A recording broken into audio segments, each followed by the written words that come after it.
Welcome to A Moment of Bach, where we take our favorite moments from the composer's vast musical output, just a minute's worth or even a few seconds, and show you why we think they are remarkable. We are your hosts, Christian and Alex Giebert. Today we are looking at some moments from the large cantata Ich hatte viel Bekümmernis.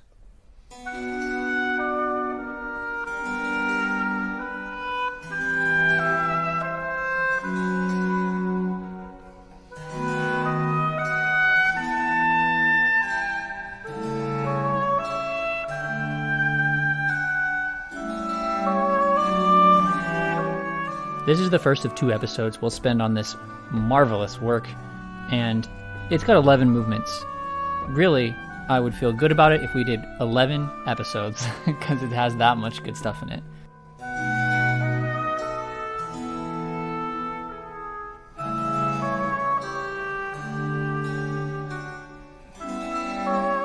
We're always saying on this podcast that we want to do more, but just for the variety's sake, we won't do that to you guys. But I will say that this was suggested to us by a listener, Eliezer, and she suggested that we do an episode focusing on the chorale movements of this work.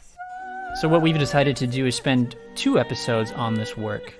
Today, we're going to look at some of the other movements and some of my favorite moments within those. And there are so many, but I will narrow it down to a few favorites. And then, next week, we will take a look at Eliezer's favorite moment from Movement 2, and talk a little bit about those 2 movements, Movements 2 and 6, the chorale movements, which are really at the heart of this work.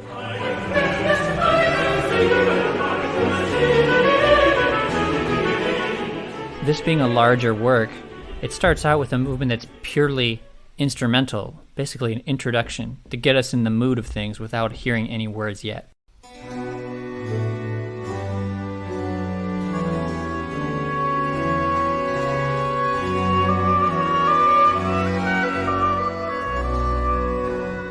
So if you listen to some of this, I think you can catch the mood even though I haven't told you at all what this cantata is about.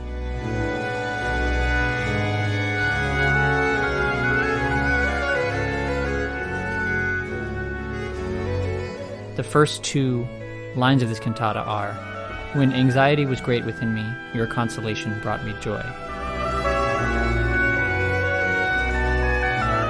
And that is one translation from the New International Version of the Bible from Psalm 94:19, which is the verse that this is from.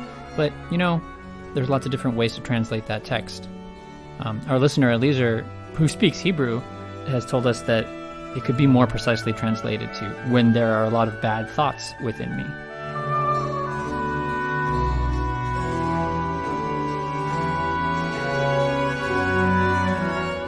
Listen to that tension that's happening here. Even in the first measure, you can hear that the violin 1 part and the oboe parts have a dissonance as soon as they both enter. The oboe enters after, on a dissonant note.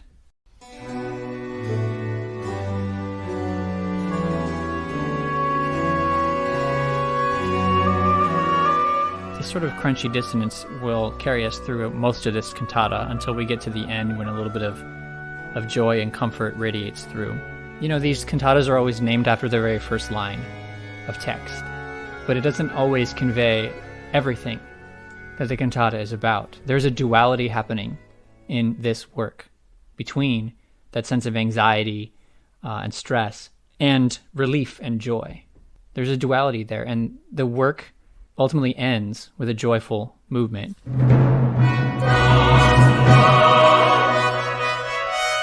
So, sorry to spoil the ending for you there, but it waits until movement 11 to bring in the trumpets and timpani for a festive final movement. So it ends in joy. So the duality between those 2 is apparent in everything about this work.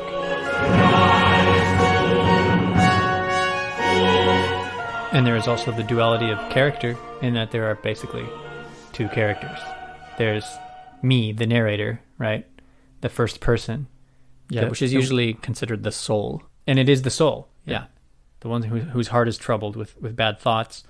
And this person, which is us, the human, is sighing and sorrowful and even has a recitative of where they say, "Why have you forsaken me?" basically.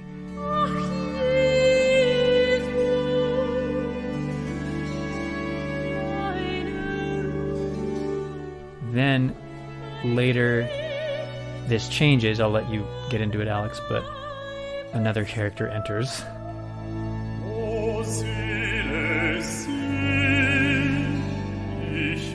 And like you said at the end, Alex, all is made well, which now that you say it, this is remarkable because not all the cantatas are like this. Right. A lot of them conform to the Baroque idea of an overall tone and affect and have their own smaller affects within them. This one almost has a development where it changes as it goes. It goes Old Testament to New Testament. It's like the most of any of the cantatas. It's like the most summarizing of the Bible. You know, it's got Psalms in it. It's got the sort of lamentations going on in it. It does have some of the best Old Testament settings, but also, Alex, the character moves from despair to rejoicing by the end.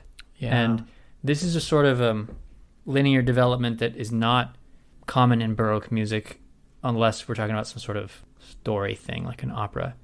So Bach is really going for it here with a concept that's not he didn't have to. You know, he didn't have to do something that had this level of progression. Right. And in terms of when it gets used in the church year, even though it had a specific date that it was written for, which was the third Sunday after Trinity, it doesn't really matter. It could be used any time. Bach himself even wrote that. He cataloged it like that. He wrote it that it would be acceptable for all times in the church year because of its general themes, right? Mm.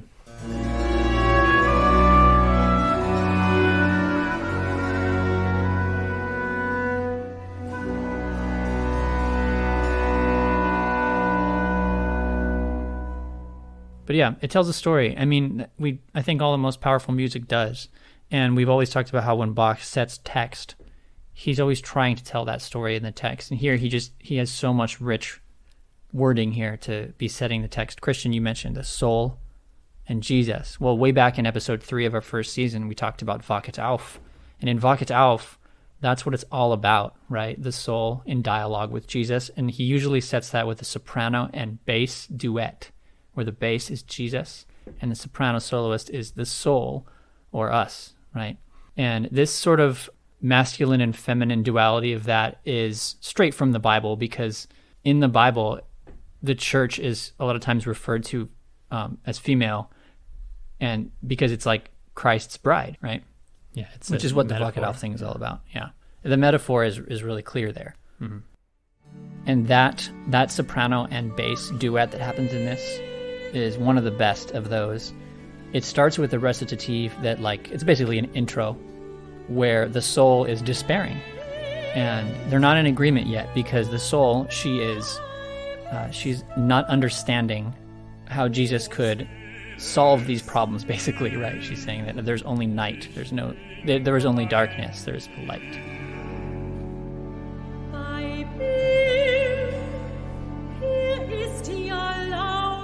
But then it becomes a plea. It becomes sort of what you hear in the Psalms a lot. It becomes a plea to Jesus to restore. This specifically to Jesus here, which, like, you know, the Psalms would be a plea to God, but here is a plea to Jesus to restore, and with grace specifically. But the part that I love about this movement here, and if you're listening in, this is movement 8, where in despair, the soprano soloist is singing about the soul, or herself, that must die. But every time she says that it must die, Jesus responds with, it must live.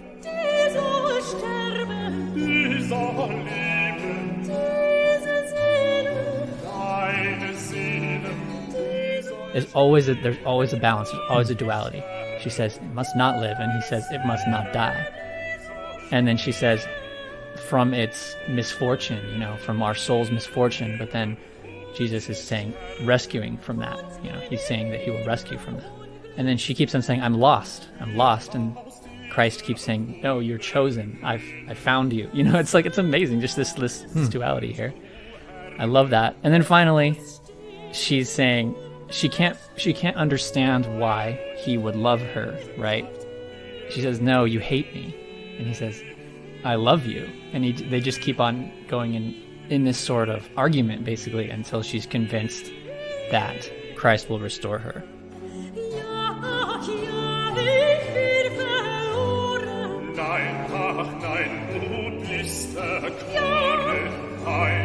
And even though this sounds kind of like sappy romantic, it's actually exactly what the like theological doctrine of redemption is all about, right? It is that the soul is not deserving of that grace. We get it anyway because of the great love that God has for us, right? So that's what this is all about. And any modern pop song that's romantic, that's about romantic love between two humans, right, is kind of a shadow compared to this sort of like gloriously religious version of love. You know what I mean? And I think, like, from a Christian perspective, the sort of like pop song romance is just like is the reason why it like kind of hits you in the heart like that, is because it's all basically a inferior version of actual indescribably huge love that God has. You know what I mean? So I just think that's what's shown here.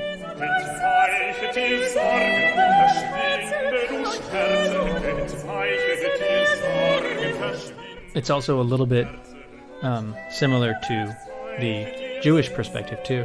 The only difference being whether or not that Messiah has already come, I guess you could say. Sure.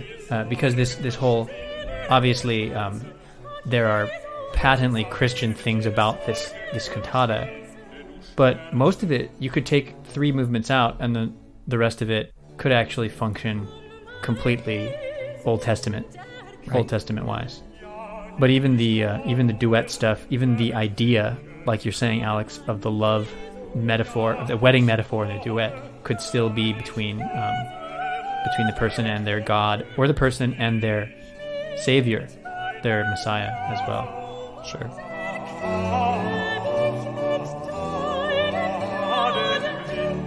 So as I've been skipping around, I want to go backwards to movement 3, which is the first aria. That's a soprano aria, which means it's our soul again. And this movement, the first line of the 4 lines of words, is Seufzer, Tränen, Kummer not, which means sighing, tears, grief, and distress. And I love these ones that are just like lists of nouns, It's so great because he can do a lot with the emotion that's inherent in those words. It doesn't have to be a sentence. It's just angsty words that he gets to set in really angsty music, right?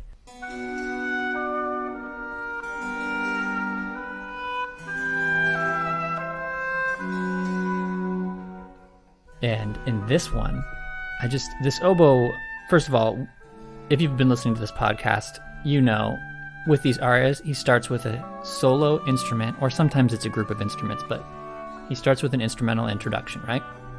That's what you're getting, plus continuo underneath, which is the bass stuff. And that's no different here. But this one is special for me, and that is because I had a breakthrough with this particular aria when I first listened to this. And I will tell you what, I've listened to hundreds of Bach arias, and this one is when I had my revelation. You know what that is, Christian? No. It is that I've always thought, okay, there's an instrumental introduction, and then the voice comes in. And of course, the voice comes in with the melody, right?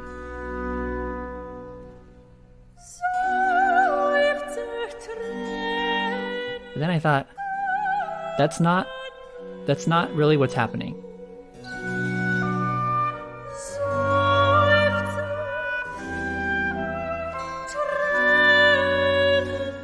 We always talk about how the instrument and the voice are in conversation with each other in these arias.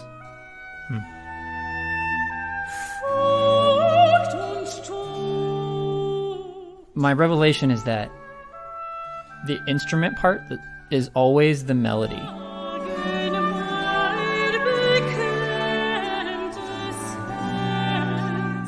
And the voice part, it either does the melody also, or at a separate time, or it's just harmony.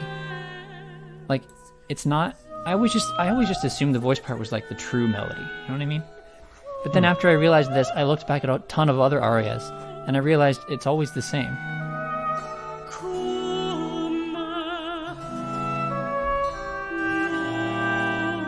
The instrumental introduction is the exposition of the actual melody of the aria.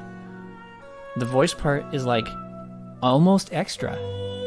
If you take it out, it still works without it, almost every time, except for some solo moments where it's just voice and continuo. Usually the first phrase is the same. But if you were to take, like, so those moments where the instrument rests, which is usually right at the beginning of the solo, right? The voice solo. If you were to just put that in the instrument instead, then change the instrument part, or change the voice part to another instrument or whatever. I mean, you could do whatever you want with it because he writes the vocal parts like they're instruments anyway. So you could always just play it on an instrument. It wouldn't be faithful to the original, but it still makes sense, of course. Yeah, so that's a good point. And that does actually arguably distinguish Bach from other composers, even Baroque composers. Yeah, absolutely. But also, just if you just think about the whole philosophy of the singer carrying the tune, and Bach is going contrary to that, is kind of subverting that, because he's not trying to be interesting or clever. He's just doing it all in service of something greater. Right. The voice isn't enough to express the thing. The voice isn't enough for Bach. He needs the instrument to be that. So we've talked about this before, when the instrument has a lot more florid of stuff sometimes than the voice can handle, because the instrument is really like the emotion, is really the movement, you know? Yeah, and so many other composers like Vivaldi or Mozart probably considered the vocal melody to reign supreme over everything. So, yeah, and like a Vivaldi aria might have that instrumental introduction feel like an introduction. Yeah. Whereas with Bach, it feels like the main material. Yep. And that is a difference. That's what I'm saying. And I just never really looked at it when it's just, I just changed perspective, you know? Yeah. And now that I can see it that way, it's making me see all the other arias in that light.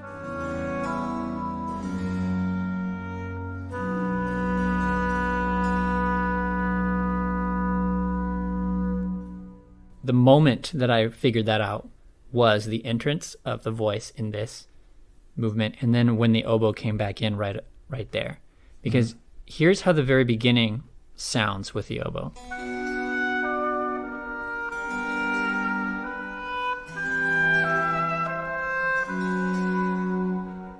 So you just heard that first little phrase.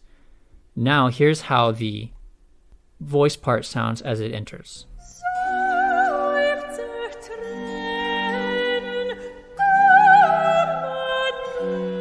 Now here's the oboe again.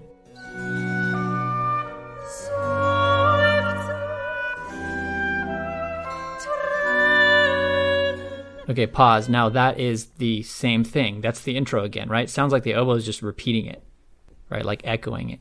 But now think about it this way. The oboe has the real melody here. And the reason I know it is because in the next measure, when the oboe has the ascending part, this.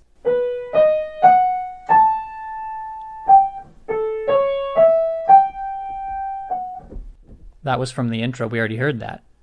He doesn't give that to the voice here. No. It's in the oboe part again. And it is spread out, almost like giving the voice room to narrate the actual words, but letting the oboe have the actual melody.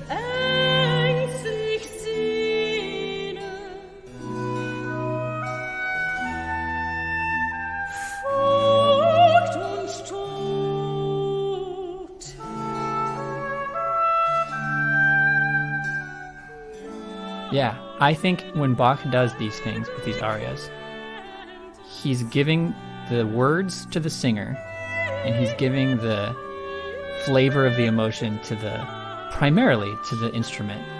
Of course, the singer is like a lot of times in dialogue with it, and it definitely works emotionally. It's still important, but I do think of it as a secondary thing. Well, we'll see if that really bears true if I listen to all the other cantatas, all the other arias from the other cantatas again. But it is a new perspective that just hit me basically just listening to this. Yeah, I wonder if being in complete and utter service to the text of something and the instrumental power that Bach has is something that some singers don't like, because it kind of takes them out of the spotlight. Yeah. Certainly, the Netherlands Bach Society has contracted so many singers that totally get it, how to sing Bach. And I think that's going to be part of it. And I'm not accusing singers as a whole of making this mistake, but surely it's something they'd have to learn, right? They'd have to come to that realization either by themselves or by their voice teacher or someone to figure out this is the only way to approach this correctly. Every Bach aria is a duet. Yeah, that's my thesis statement. At about least that. I mean, sometimes it's like sometimes one it's more. instrument and two voices. Sometimes two it's more than and a one duet. voice. Yeah. My point is, every Bach aria is a conversation between the voice and the instrument, and I think the instrument is usually the primary voice. Alex, also, this is why Bach has so many things like the Orgelbüchlein and all these settings of religious text music that is completely instrumental, and that's not a weird thing, because that's just so natural for him, because I think that was his preferred method of expression, or at least minute by minute of all the music he wrote that makes up the most, plus the arias and the recitatives. Whereas the things that are only a chorus, or only the voice alone expressing something, those are shorter. That's true. By minute comparison. And usually with choral movements that aren't just the straight chorales, but the choral movements that are a little more complicated, like what we have here in this cantata in movement 2 and 6. Usually in those, he still allows the higher instrumental parts to shine in some way, whether by like extending these fugues to include the instruments. And there's a great example in this cantata of that, or by just giving them extra material. But fugue-wise, there's something that happens in this cantata that I love. It is in the 6th movement, and we'll talk more about this movement next week, but there's a fugue there that starts with altos. Then, by the time you get the 4 voices going, he then moves to the oboe and has that enter, and then violin 1, and then violin 2, and then viola. Yep, and then soon we've got a fugue that's going with more parts. Now, even though the voice parts have exited by the time all those instruments are in, he later brings everybody in.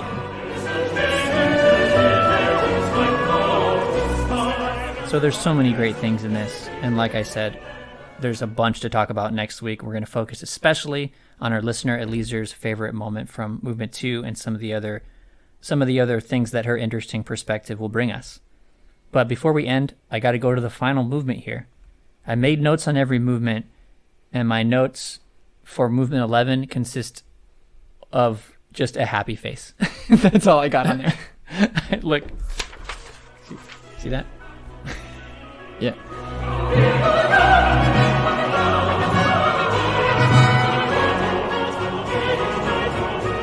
Instead of and after all this anguish and stress, we get the joy of the promise in the book of Revelation, which is the Lamb that was slain is worthy to receive power and riches and wisdom and strength and honor and praise and glory. This probably sounds familiar if you're used to hearing Handel's Messiah, because the final movement of Handel's Messiah has this text from Revelation in it as well. Here we have a glorious setting of this with trumpets and timpani. The only time the trumpets and timpani get used in this whole cantata is this final movement, and it is worth the wait.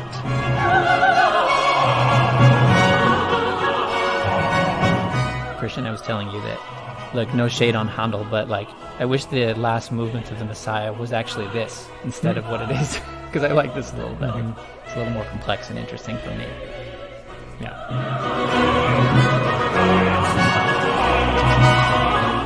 So that is a short little dip into the depths of complexity and emotion that come from this particular cantata, Ich hatte viel, Bekümmernis. And as I said, we will touch on it again next week.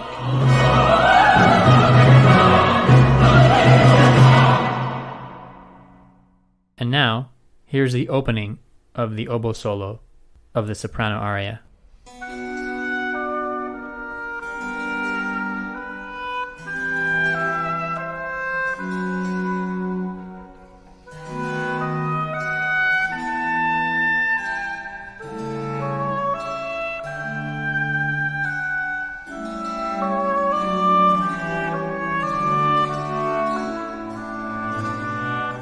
If this introduction to several musical moments from this cantata has inspired you to hear the rest, please see the link in the episode description to hear the Netherlands Bach Society performance of this cantata, led by Shunske Sato. To hear our new episodes as we release them, find us on your app and hit subscribe. Join us next week as we continue looking at this cantata, specifically 2 of the great choruses of this cantata, movements 2 and 6. Until next time, enjoy those moments.